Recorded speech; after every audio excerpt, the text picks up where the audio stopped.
नमस्कार, आप सभी का स्वागत है। मेरा नाम नमन परसाई है और आज हम पढ़ने वाले हैं भारतीय भूगोल या इंडियन ज्योग्राफी। इसके अंतर्गत हम पढ़ेंगे भारत के भौतिक प्रदेश या भारत का भौतिक स्वरूप।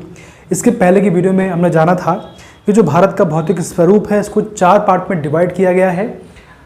उत्तर का पर्वतीय प्रदेश, भारत का पठारी क्षेत्र, उत्तर भारत का विशाल मैदान और अंतिम है तटवर्ती मैदान एवं द्वीप समूह। तो पहला पार्ट है उत्तर का पर्वतीय प्रदेश, इसको हमने ओपन किया था और इसको हमने पढ़ लिया है। इसके अंतर्गत हमने हिमालय को काफ़ी हद तक पढ़ा है, काफ़ी फैक्ट कवर किए हैं, काफ़ी कॉन्सेप्ट कवर किए हैं इसमें। और जो अगला आपका टॉपिक है वो है भारत का पठारी क्षेत्र। तो बेसिकली आज हम पढ़ने वाले हैं भारत का पठारी क्षेत्र। इसके अंतर्गत हम जानेंगे कि इसको कितने पार्ट में डिवाइड किया गया है और जो 5 पार्ट हैं इसके उन्हें कितने पार्ट में डिवाइड किया गया है। बेसिकली हम भारत का जो पठारी क्षेत्र है, जो भारत का पठारी भाग है, पठारी स्वरूप है, उसको हम डीप में पढ़ने वाले हैं। आप सबको ध्यान से पढ़ना है, हो सके तो आपको नोट्स भी बनाते चलना है ताकि आपको फ्यूचर में प्रॉब्लम ना हो रिवाइज करने में। तो आज हम पढ़ेंगे भारत का पठारी क्षेत्र। चलिए शुरुआत करते हैं। देखिए, तो भारत का जो पठारी क्षेत्र है इसको 5 पार्ट में डिवाइड किया गया है। तो जो पहला पार्ट है उसको ओपन करेंगे और उसके बाद जो भारत का मैप है इसमें जो 5 पार्ट हैं उसको जानेंगे हम कि कौन सा पार्ट कहाँ पर है। इसके बाद जो आज का टॉपिक है उसको मैप में समझने का प्रयास करेंगे कि भाई जो अरावली पर्वत है वो कहाँ से कहाँ तक इसका विस्तार है और इसमें कौन सा पार्ट कहाँ पर लोकेटेड है। ठीक है, चलिए शुरुआत करते हैं। सबसे पहले पढ़ते हैं भारत का पठारी क्षेत्र के अंतर्गत इसको 5 पार्ट में डिवाइड किया गया है। भारत के पठारी क्षेत्र को 5 पार्ट में डिवाइड किया गया है। पहला है केंद्रीय उच्च भूमि, दूसरा है पूर्वी पठार, दक्कन का पठार, दक्षिण भारत के पर्वतीय क्षेत्र और उसके बाद है उत्तर पूर्वी पठार। देखिए, ये आपका पार्ट है। सबसे पहला पार्ट है केंद्रीय उच्च भूमि जिसे हम पढ़ने वाले हैं। इसके बाद है यह है, उसके बाद है पूर्वी पठार, ये वाला पार्ट ये आपका है केंद्रीय उच्च भूमि, ये है पूर्वी पठार। उसके बाद ये वाला पार्ट देख रहे हैं आप नीचे, ये है दक्कन का पठार, ये है आपका दक्कन का पठार, तीसरा पार्ट है ये। उसके बाद ये वाला है 4th आपका है उत्तर पूर्वी पठार, ये उत्तर पूर्वी पठार है। ठीक है, 4th पार्ट है। और अंतिम है आपका, अंतिम है दक्षिण भारत के पर्वतीय क्षेत्र। ठीक है, ये कौन सा है? केंद्रीय उच्च भूमि, दक्कन का पठार, दक्षिण भारत के पर्वतीय क्षेत्र जो है आपका दक्षिण भारत के पर्वतीय क्षेत्र, पूर्वी पठार और उत्तर पूर्वी पठार, उत्तर पूर्वी पठार। 5 पार्ट इसके हैं। ठीक है, ये आपका भारत का मैप है, इसमें आपको कवर, इसमें आपको क्लियर हो रहा होगा। और आपके पास जो मैप है उसमें भी आप ध्यान से देखना, आपको और कॉन्सेप्ट आपका क्लियर होगा। तो 5 पार्ट इसमें देखें मैप में। तो पहला पार्ट इसका है केंद्रीय उच्च भूमि, ये वाला पार्ट। ठीक है, इसको पढ़ेंगे, इसको हम आज हम पढ़ेंगे।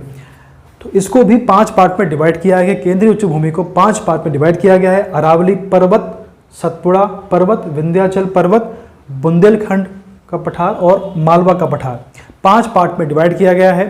तो पहला पार्ट है अरावली पर्वत जिसे हम आज पढ़ने वाले हैं। चलिए, तो आपका जो अरावली पर्वत है ये बेसिकली देखा जाए तो इसके विस्तार दिल्ली से होकर और राजस्थान होते हुए गुजरात तक फैला हुआ है। कहाँ से है? दिल्ली यहाँ पड़ता है, तो दिल्ली से लेकर यहाँ पर राजस्थान और गुजरात तक इसका विस्तार है। ठीक, 3 राज्यों में इसका विस्तार है। ये आपका दिल्ली है, यहाँ पे इसका कोई गुजरात है, इसका विस्तार है। इसके बारे में जानते हैं। तो अरावली पर्वत श्रृंखला है, ये अरावली पर्वतमाला जो है ये सबसे प्राचीन पर्वत है भारत का। भारत का सबसे प्राचीन पर्वत है। लगभग इसकी यहाँ पर इसकी लोकेशन है ना, यहाँ पर उत्तर पश्चिम में और मध्य प्रदेश के उत्तर पश्चिम में। इसके बाद सबसे प्राचीन पर्वत है भारत का, प्री कैम्ब्रियन युग में निर्माण हुआ है। ये क्वेश्चन एग्जाम में आ चुका है और हर एग्जाम में क्वेश्चन आता है कि जो अरावली पर्वत है ये किस प्रकार का है, कब किस युग का है। तो ये प्री कैम्ब्रियन युग का है। अच्छा क्वेश्चन है। इसके बाद ये मोरदार या वलित पर्वत का एग्जाम्पल है, ये फोल्डेड माउंटेन का एग्जाम्पल है। ये क्वेश्चन भी एग्जाम में आता है, किस प्रकार का पर्वत है, ये किस प्रकार के पर्वत का एग्जाम्पल है। इसके बाद देखें अवशिष्ट पर्वत है, जो पर्वत समय के साथ उसकी हाइट कम हो जाती है और काफ़ी प्राचीन हो जाते हैं उन्हें अवशिष्ट पर्वत कहा जाता है। तो ये अवशिष्ट पर्वत का एग्जाम्पल है क्योंकि प्राचीन है और अंतिम अवस्था में है। पर्वत की अवस्था होती है। जैसे हिमालय अभी युवा है, इसका भी विकास हो रहा है, इसकी हाइट बढ़ रही है। वो जो अवशिष्ट पर्वत होते हैं उनकी हाइट धीमे धीमे कम होती है और वो अंतिम अवस्था में आते हैं तो बहुत उनकी हाइट काफ़ी कम होती है। तो इसी प्रकार से जो अरावली पर्वत है इसकी हाइट काफ़ी कम हो रही है और ये अवशिष्ट पर्वत का एग्जाम्पल है। ये बात क्लियर है आपको? चलिए अब देखिए इसको समझते हैं मैप में। तो आपके सामने ये मैप में समझाने का मैंने प्रयास किया है। तो अगर आप देखें, भारत में देखें तो दिल्ली से यहाँ पर दिल्ली से लेकर गुजरात तक इसका विस्तार है। यहाँ राजस्थान है, यहाँ पे दिल्ली। तो दिल्ली से लेकर गुजरात तक इसका विस्तार है। ये दिल्ली है, यहाँ राजस्थान है, यहाँ पर है आपका गुजरात। ठीक है, चलिए अब देखिए दिल्ली में हम सब जानते हैं, दिल्ली वाले क्षेत्र में इसकी हाइट कम है। ये आपका जो क्षेत्र है दिल्ली में, तो दिल्ली में जो आपका अरावली पर्वत है इसकी हाइट वहाँ कम है और यहाँ पर इसे रायसीना पहाड़ी के नाम से जाना जाता है। क्या बोलते हैं? रायसीना पहाड़ी। और इसी पर राष्ट्रपति भवन स्थित है। बात क्लियर है आपको? चलिए इसके थोड़ा नीचे आएंगे तो इस यहाँ पर आसपास एक सांभर झील है, यानी अरावली पर्वत में राजस्थान में इसके आसपास एक सांभर झील है। वहाँ से एक नदी निकलती है जिसका नाम है लूनी नदी। क्या नाम है इसका? लूनी नदी।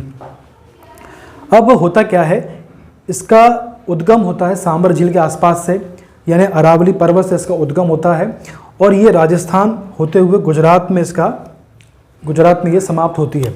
तो क्वेश्चन आता है कि लूनी नदी का उद्गम कहाँ से होता है?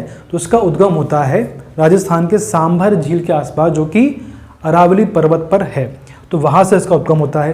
कितने राज्यों में ये बहती है? तो ये राजस्थान और गुजरात 2 राज्यों में बहती है। अब देखिए ये आपका अरावली पर्वत है और यहाँ पर है थार मरुस्थल। ठीक है, अरावली पर्वत है और यहाँ पर है आपका ये अरावली पर्वत, यहाँ पर और यहाँ पर है थार मरुस्थल। तो इन दोनों के बीच में और यहाँ पर ही नदी बहती है, लूनी नदी। तो क्वेश्चन आता है कि जो लूनी नदी है वो किस मरुस्थल से होकर बहती है? तो आंसर है थार मरुस्थल से होकर बहती है लूनी नदी। ठीक है, उद्गम कितने राज्यों में और कौन से मरुस्थल से होकर बहती है, ये क्वेश्चन हमने कर लिया है। और ये विलुप्त कहाँ होती है, इसका अंत कहाँ होता है? तो जो गुजरात में कच्छ का रण है वहाँ पर अधिक मिट्टी होने के कारण ये वहाँ पर विलुप्त हो जाती है। क्या हो जाती है? विलुप्त हो जाती है। और इस प्रकार की नदी को अंतः अपवाह नदी कहते हैं।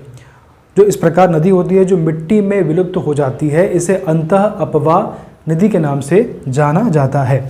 तो लूनी नदी का उद्गम कहाँ पर होता है, कितने राज्यों में बहती है, किस मरुस्थल से होकर बहती है और किस क्षेत्र में, किस राज्य में ये विलुप्त हो जाती है, ये आपको आंसर पता होना चाहिए। चलिए आगे बढ़ते हैं। तो ये नदी हो गई। अब इसके आगे बढ़ेंगे तो यहाँ पड़ेगा माउंट आबू। क्या पड़ता है? माउंट आबू काफ़ी फेमस क्षेत्र है और माउंट आबू के जो हाईएस्ट पीक है, जो उसकी हाईएस्ट पीक है, सबसे ऊंची चोटी है, उसका नाम है गुरु शिखर। इसकी हाइट है 1722 मीटर के आसपास। क्या है? 1722 मीटर के आसपास। इसके बाद देखें जो माउंट आबू है, यहाँ पर दिलवाड़ा का जैन मंदिर है। किसका मंदिर है? दिलवाड़ा का जैन मंदिर। तो दिलवाड़ा का मंदिर का संबंध किससे? जैन धर्म से है। ये कहाँ पर है? माउंट आबू पर है। और माउंट आबू कहाँ पर है? अरावली पर्वतमाला पर स्थित है। चलिए अब देखिए ये जो अरावली पर्वत है इसकी जो लंबाई की बात करेंगे तो इसकी लंबाई है 800 किलोमीटर के आसपास। कितनी लंबाई है? 800 किलोमीटर के आसपास। ये बात क्लियर है आपको? तो इस प्रकार से आज हमने जाना है कि जो अरावली पर्वत है वो कहाँ पर लोकेटेड है ना, इसके बाद कितने राज्यों में फैला हुआ है, कौन सी नदी वहाँ से बहती है, और जो माउंट आबू है काफ़ी फेमस है वो कहाँ पर स्थित है, और इसके बाद किस क्षेत्र में से क्या कहा जाता है, और इसके बाद इसकी लोकेशन, मेरा इसकी लोकेशन है, इसकी लोकेशन आपको समझना होगा। हम बहुत जल्दी स्मार्ट बोर्ड को लेकर आ रहे हैं ताकि आपके कॉन्सेप्ट और क्लियर हो पाएँ। तो आज के लिए इतना ही है। मुझे उम्मीद है कि आपको टॉपिक समझ में आया होगा। आगे भी इसी प्रकार से वीडियो आती रहेंगी। आप अगला वीडियो तक आने तक आप सभी स्वस्थ रहें, खुश रहें और धन्यवाद।